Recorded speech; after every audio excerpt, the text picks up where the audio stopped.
Ce dimanche 15 janvier 2023, dès 21h10, France 2 diffuse le thriller Millennium, Ce qui ne me tue pas, adapté de la saga littéraire Millennium entamée par Stieg Larsson avant son décès en 2004.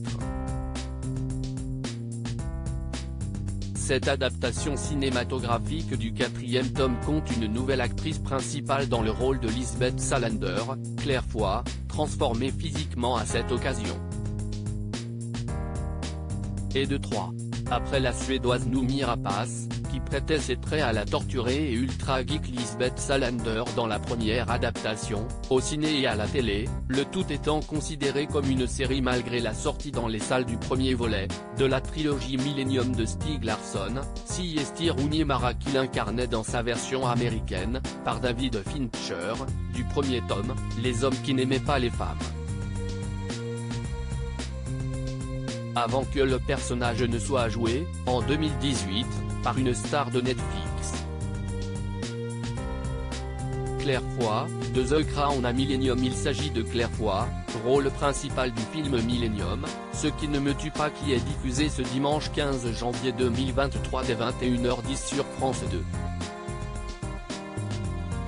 Son visage, bien dissimulé derrière le maquillage sombre de Lisbeth Salander, vous dit peut-être quelque chose et pour cause, elle incarne la reine Elisabeth II jeune dans la série historique, et polémique, The Crown, rôle pour lequel elle avait été dédommagée à cause d'une grande disparité salariale.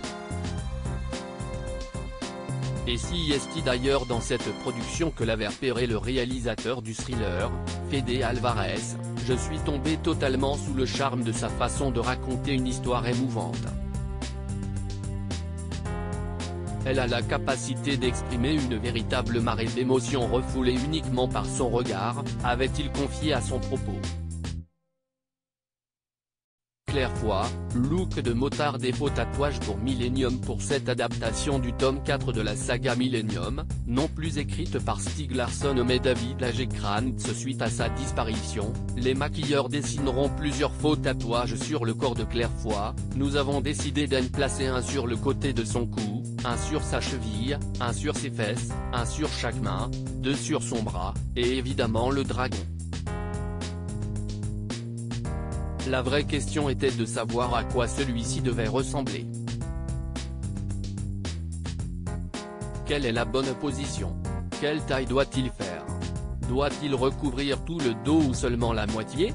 Est-ce que la queue doit s'enrouler autour de son corps? Et puis il y avait des questions techniques, et non des moindres étant donné que le tatouage devait être réappliqué chaque jour de tournage.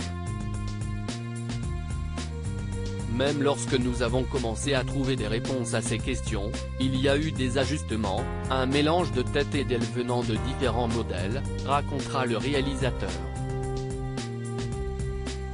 Tout en souhaitant faire du personnage de Lisbeth Salander une femme plus accessible, moins révoltée, dans ce nouveau volet ciné, nous voulions qu'elle ait plus de profondeur pour que le public puisse plus facilement s'identifier à elle.